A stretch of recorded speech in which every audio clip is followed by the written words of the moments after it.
Baik, kita ke komponen berikutnya, untuk komponen pendukung untuk kontrol elektromagnetik.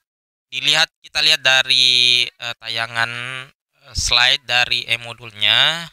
Saat ini kita akan membahas float switch atau saklar apung di halaman 34. Nah, ini adalah float switch, komponen fisik daripada float switch. Ini adalah bentuk fisik daripada float switch, ya. Ada 3 jenis tipe. Ada modelnya seperti ini, ya. Dia bulat switchnya, switch sekaligus sebagai sensornya, ya. Terus ada yang bentuk segi 4. Ini oval dan segi 4. Dari pengertiannya, saklar apung, ya, banyak digunakan untuk mendeteksi batas-batas ketinggian suatu permukaan zat cair, atau bisa umumnya kita sebut dengan level ketinggian cairan, ya. Jadi dalam sebuah tangki.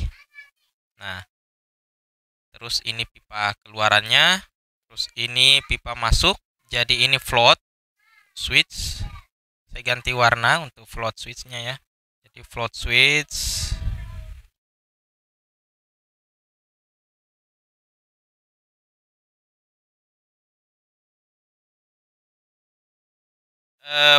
Float switch di dalam suatu tangki, dia akan membaca ketinggian suatu level cairan. Jadi saklar ini didesain untuk memberikan pengendalian secara otomatis pada motor-motor pompa. Kontak-kontak dari saklar apung ini tidak langsung memutuskan atau menghubungkan sumber listrik dari terminal motor, melainkan harus melalui kontaktor magnet yang telah didesain untuk itu. Makanya dia disebut dengan komponen penunjang daripada kontrol elektromagnetik, karena dia akan menggerakkan kontak, ya, yang ada pada kontaktor magnetik. Jadi dia sebagai feedback, dia sebagai umpan balik pada kontaktor untuk memutus dan menyambungkan beban. Dalam hal ini mungkin motor atau pompa air, seperti itu. Pengoperasian saklar apung dikendalikan oleh gerakan naik turun dari pelampung yang dipasang dalam suatu tangki air. Bentuk dan konstruksi saklar apung banyak sekali jenisnya, tergantung dari pabrik pembuatnya. Sebagai contoh berikut ini tunjukkan bentuk-bentuk dari jenis saklar apung. Di dalam konstruksi dalam saklar apung sendiri, saya akan nanti tampilkan sebuah video tayangan yang mengilustrasikan isi daripada konstruksi saklar apung itu sendiri. Ini adalah gambar skematik hubungan antar komponen terminal di dalam saklar apung. Jadi di dalam saklar apung itu, di dalam kotak ini, ya, di dalam itu tersedia kontak bantu, kontak NO dan kontak NC-nya. Kapan dia terhubung dan kapan dia terputus ketika ketinggian cairan yang disetting melalui sensor ini akan menyesuaikan, ya. Jadi kontak NO dan NC pada kotak ini akan menyesuaikan settingan daripada level cairan yang kita inginkan, level ketinggian cairan yang kita inginkan. Seperti yang saya tadi bilang, di sini saklar apung banyak digunakan untuk mendeteksi batas-batas ketinggian suatu permukaan zat cair.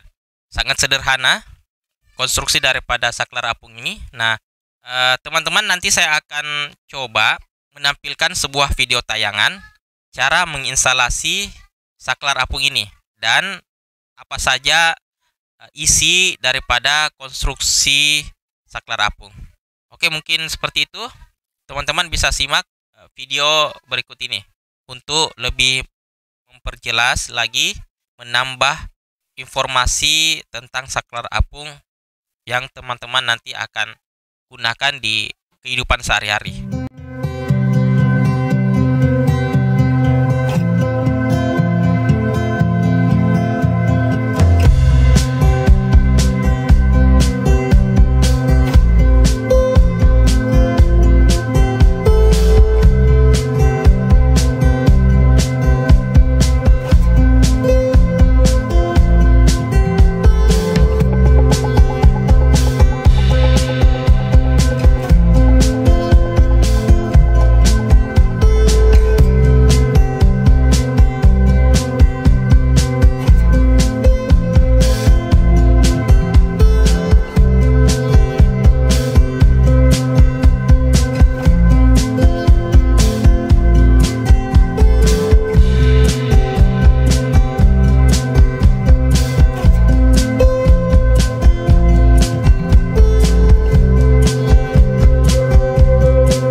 Ini adalah sistem kontrol hidup mati pompa air secara otomatis menggunakan 2 buah float switch yang sangat mudah diikuti pengawatannya.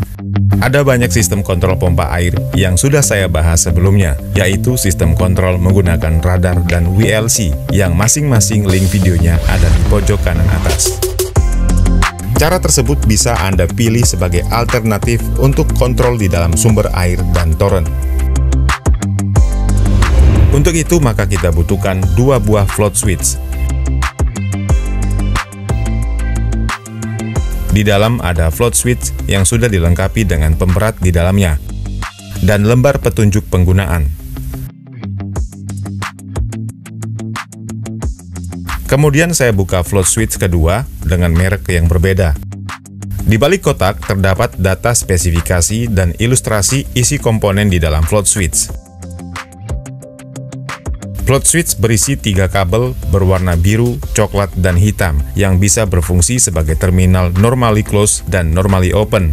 Sebagai komponen tambahan, kita butuhkan kontaktor LC1D25M7, relay atau Tor LRD10, MCB 2 pas, terminal blok, pilot lamp, dan kabel steker input 220 voltase. Mari kita lakukan pengawatan dengan plug-in kontaktor ke relay, lalu kencangkan bautnya. Kemudian tempatkan MCB di sebelah kontaktor.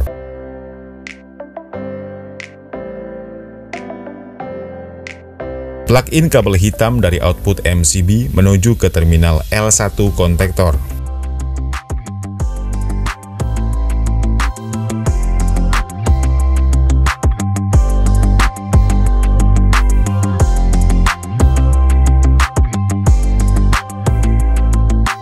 Jumper kabel hitam dari terminal L1 menuju ke koil magnet terminal A1 kontaktor.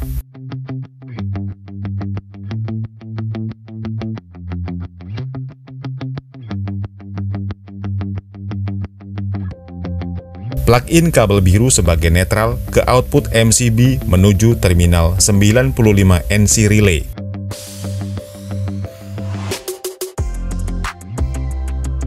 Siapkan terminal blok dan plug-in kabel biru ke koil magnet terminal A2 kontaktor menuju ke terminal blok.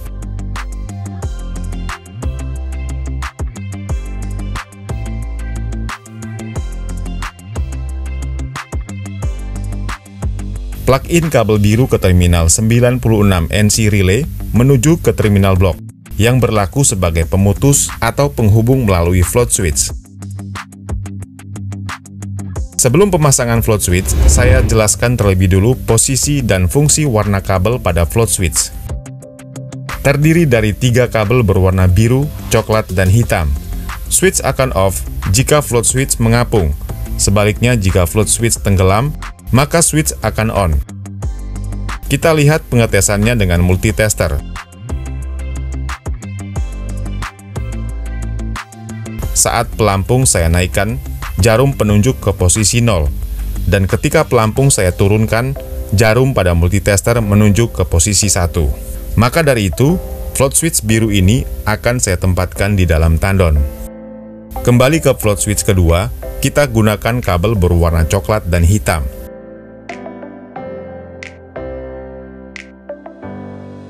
Switch akan on jika float switch mengapung. Sebaliknya, jika float switch tenggelam, maka switch akan off. Kita lihat pengetesannya dengan multitester. Saat pelampung saya naikkan, jarum penunjuk ke posisi 1. Dan ketika pelampung saya turunkan, jarum pada multitester menunjuk ke posisi 0. Maka dari itu, float switch merah ini akan saya tempatkan di dalam sumur atau sumber air.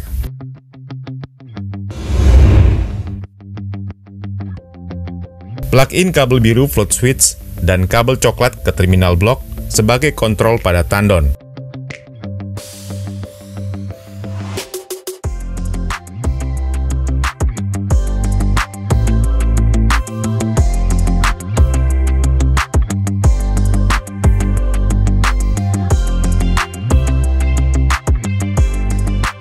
Kemudian plug-in kabel hitam float switch kedua ke terminal blok yang terhubung ke kabel biru terminal 96 NC relay.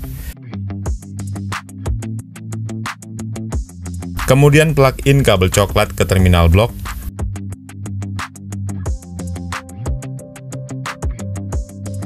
Lalu beri jumper pada kedua kabel coklat tersebut.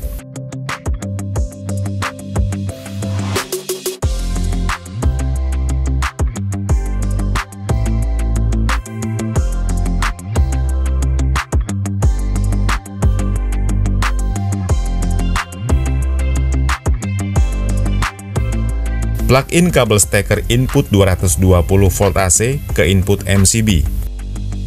Pastikan posisi titik api dan netralnya.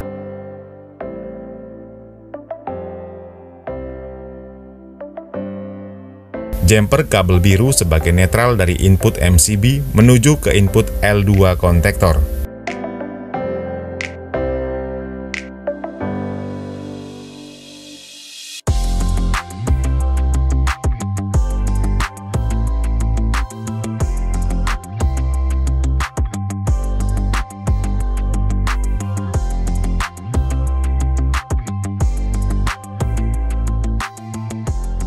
Plug-in pilot lamp sebagai ganti pompa air ke terminal T1 dan T2 relay.